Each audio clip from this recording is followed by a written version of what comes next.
ধরন বা প্রকরণ, বিভিন্ন দিক থেকে তালাক ভাগ করা হয়েছে। তার একটি ভাগ এখানে বর্ণনা করা হবে, সোয়ার তালাক বা তালাকের বিভিন্ন যে রূপগুলি বা ধরনগুলি। লেখক ক্ষেত্রে বলছেন শেখ তৈজরি রাহিমাহুল্লাহ তাআলা যে তালাক এর তিনটি ধরন রয়েছে। তালাক দেওয়ার তিনটি ধরন রয়েছে। একটি হচ্ছে তালাকুল মুনাজ্জাজ, আরেকটি হচ্ছে তালাকুল মুদাফ, আরেকটি তালাক মুআল্লাক। তালাক আল মুআল্লাক, তালাক মুনাজ্জাজ মানে এমন তালাক যেটি চূড়ান্ত, যা বাস্তবায়িত। আর তালাকুল মুদাফ মানে এমন তালাক যা কোনো কিছুর সাথে সম্পৃক্ত করা হয়েছে।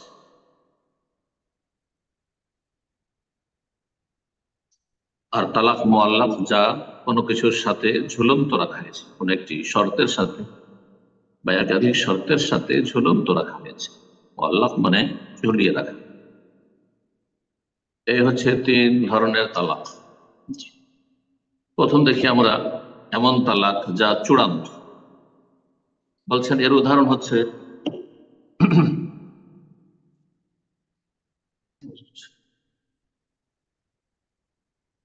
যে স্ত্রীকে স্বামী বলবে আনতে তালেক, যে তোমাকে তালাক, অথবা তালাক তোকে, তোমাকে আমি তালাক দিলাম, জি তোমাকে ছেড়ে দিলাম ইত্যাদি। স্পষ্ট ভাষায় তালাক বলা এবং তালাক দিয়ে দিলাম বা তুমি তুমি তালাক বা তোমাকে তালাক ইত্যাদি, এই ধরনের ভাষাগুলি। বলছেন এমন যদি স্পষ্ট ভাষায় বলে তাহলে এই তালাক সাথে সাথে হয়ে যাবে, তালাক হয়ে যাবে। কারণ স্পষ্ট ভাষায় বলেছে, যা এক্ষুনি বাস্তবায়ন হয়ে যাবে। সেটা হচ্ছে তোমাকে তালাক বা তোমাকে তালাক দিলাম, হ্যাঁ তুমি তালাক প্রাপ্তা ইত্যাদি।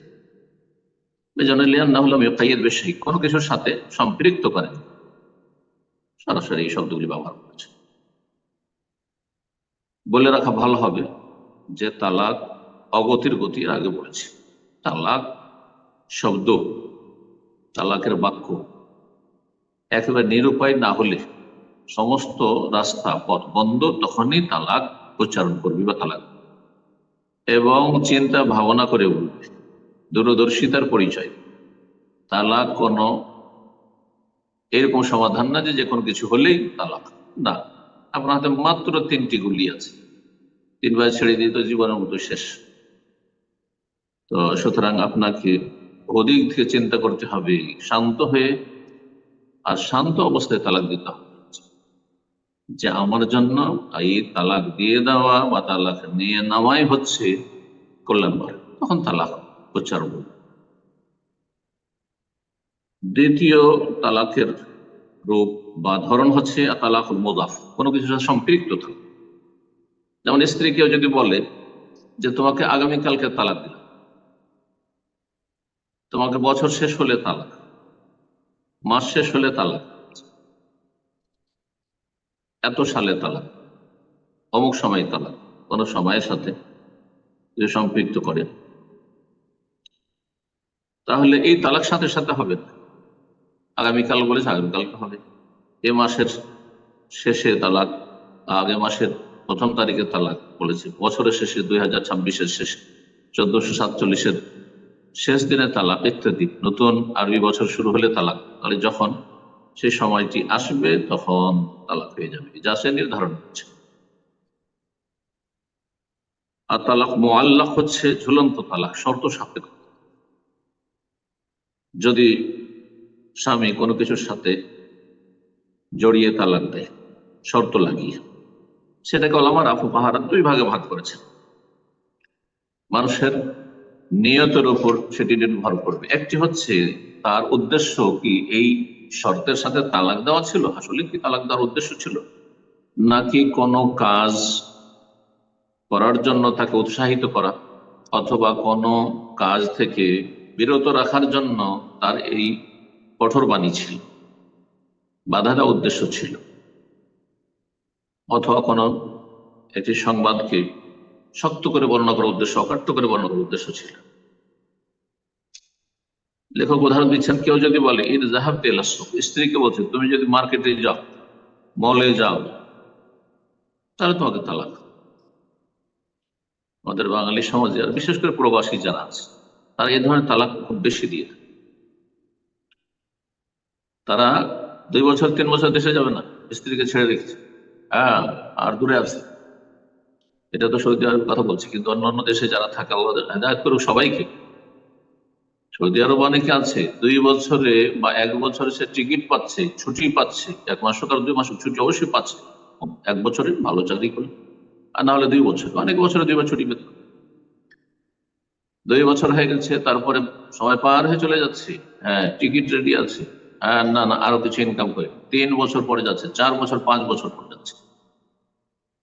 আবার এদের কথার ধরন, স্ত্রীদের সাথে আচরণ, যে আমার বাড়িতে থাকতে হবে, তোমার বাবার বাড়ি যাচ্ছ, আমার মা বাবার খেদমতের জন্য তোমাকে আনা হয়েছে, জাহেদের কথা না, তোমার মা বাবার খেদমতের জন্য নিয়ে আসা হয়।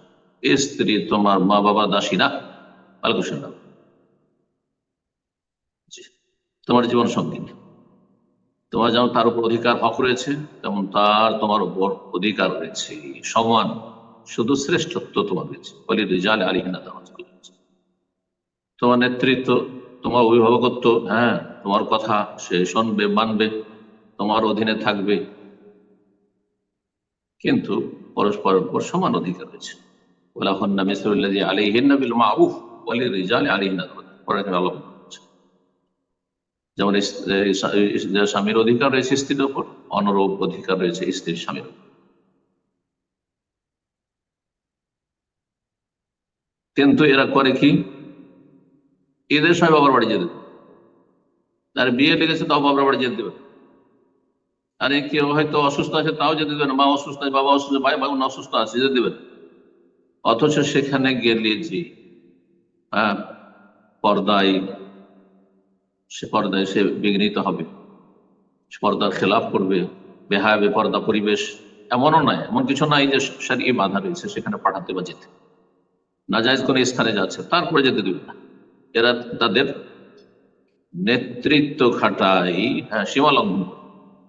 এরা সীমা লঙ্ঘনকারী, জালেম না, সব স্বামীরা জালেম। যেমন বহু মহিলা জালেম আছে, তেমন বহু স্বামীও জালেম আছে, যাতে করে মাপকাঠিটা ঠিক থাকে। তারা যদি পুরুষদেরকে শুধু জালেম বলি, তো মহিলারা মনে করে আমরা তো খুব ফেরেশতা না। পুরুষদের মধ্যেও কিছু ফেরেশতা চরিত্র আছে, আর শয়তান চরিত্র আছে, পাশবিক চরিত্র আছে। মহিলাদের মধ্যে কিছু ফেরেশতা চরিত্র আছে, মাশাআল্লাহ, আবার পাশবিক চরিত্র আছে। আল্লাহ আমাদেরকে কল্যাণ দান করুন, আর অকল্যাণ অনিষ্ট থেকে আল্লাহ হেফাজত করুন।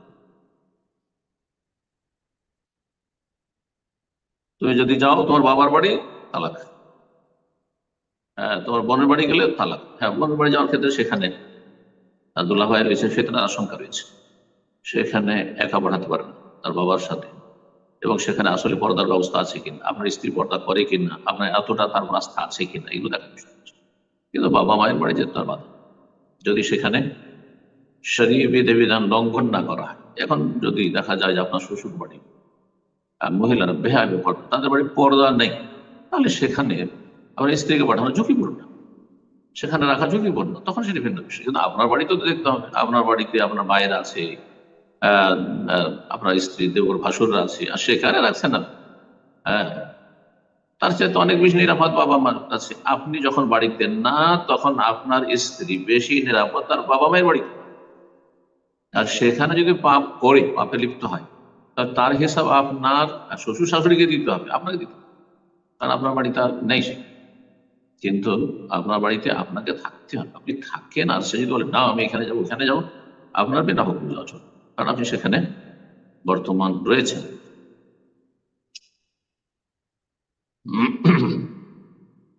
তো বলছেন, যদি এমন কোনো কথা বললে যে তুমি অমুক জায়গায় যদি যাও, হ্যাঁ অমুক কাজটি করো, তাহলে তোমাকে তালাক। এর উদ্দেশ্য যদি থাকে, উদ্দেশ্য তালাক ছিল না, উদ্দেশ্য ছিল সতর্ক করা, সাবধান করা এবং একটু ধমক দেওয়া যাতে ভয় পায় আর এই কাজটি না করে, বা এই কাজটা করে। কাজটা আপনি করাতে চাইছেন আর সে করতে চাইছে, কাজটি করে যান, তাহলে তালাক হবে না। তালাকের নিয়ত যেহেতু নেই, উদ্দেশ্য তার তালাক মোটেই ছিল না, তার উদ্দেশ্য ছিল তাকে শাসন করা, সাবধান করা, বলছেন ফাহাদা লা ইয়াকা, এতে তালাক হবে না। ওয়াজিবু ফি কাফারাতি ইয়ামিন, তবে এটি হচ্ছে কসমের মতো, কসমের কাফারা দিতে হবে। যদি বিরুদ্ধাচরণ করে, আপনি বলেছেন এই বাজারে যাবেন না, বাজারে গেলে কিন্তু তালাক। তো বাবার বাড়ি যাবেন না, হ্যাঁ বোনের বাড়ি যাবেন না, গেলে তালাক। এই কাজটি করবেন না, না হলে তালাক, বা এটা অবশ্যই করতে হবে, ছেলেটাকে মাদ্রাসায় ভর্তি করতে হবে, না হলে তালাক। আর আপনার স্ত্রী স্কুলে ভর্তি করবে, মাদ্রাসায় ভর্তি করবে। তো আপনি কোনো আদেশ করেছেন সেটা পালন করতে বলছেন, আর ভাবছেন যে সে পালন করবে না, হয়তো যে শক্ত করে বলছেন। আপনি উদ্দেশ্য বিষয়টিকে শক্ত করে বলা এবং তাকে সতর্ক সাবধান করা। যদি হয় তালাক উদ্দেশ্য না হয়, তাহলে কসমের কাফারা দিতে হবে। যদি তার বিরুদ্ধাচরণ করে, সেই কাজে লিপ্ত হয়ে যায়, সেই কাজটি করে দিতে হবে। আর কসমের কাফারা বলে আলেম কোরআন কারীমে বর্ণনা করেছেন, তা হচ্ছে ফাইতাম আশারাতি মাসাকিন মিন আওসাতি মা তুতঈমুনা আহলিকুম, 10 জন মিসকিনের খাবার দেবে, যেমন খাবার তোমরা খেয়ে থাকো, তোমার পরিবারকে খাইয়ে থাকো। আও কিসওয়াতুহুম, 10 জন মিসকিনের বস্ত্র দেবে, কাপড় দেবে। আও তাহের রাখবো, অথবা একটি গোলাম স্বাধীন করবে। তিনটির মধ্যে স্বাধীনতা রয়েছে, অপশন ইখতিয়ার রয়েছে। যদি তিনটির কোন একটি করতে সক্ষম না হয়, বা কোনোটি করতে সক্ষম হচ্ছে না, যেমন গোলাম নেই আজকাল, আর যদি বস্ত্র দেয় তাহলে অনেক টাকা লাগছে, অভাবী মানুষ, অথবা বস্ত্র প্রাপ্ত না, পাওয়া যাচ্ছে না, 10 জন মিসকিনের খাবার সে খাওয়াতে পারবে না, অভাব রয়েছে, অথবা খাবার নেই, দুর্ভিক্ষ রয়েছে, তাহলে ফাসিয়াম ও সালাসাতে আইয়াম, 3 দিন সিয়াম পালন করবে। যালিকা কাফারাতু আইমানিকুম ইযা হালাফতুম, আল্লাহ বলছে এই হচ্ছে তোমাদের কসমের কাফারা, যদি তোমরা হলফ করে থাকো। আর এই কথা বলে যদি উদ্দেশ্য তালাক থাকে, যে তুমি বাজার গেলে, মলে গেলে, অথবা এই চাকরি করতে গেলেই তালাক, উদ্দেশ্য তালাক দেওয়া, বলছে আইয়াসদিকা আত-তালাক ইনদা হুসুলিশ শারত, এই কাজটি করলে তালাক, নিয়ত তালাকই আছে,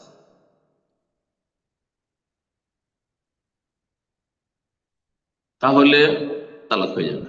বলছে ওয়াহাদা তালাক ইয়াকা ইনদা হুসুলিল মুআল্লাক আলাইহি, যেই কথার সাথে ঝুলন্ত রাখা হয়েছে তালাককে, সেটা ঘটে গেলেই তালাক হয়ে যাবে। এই ছিল তালাকের ধরন সম্পর্কে 3টি ধরন তালাকের।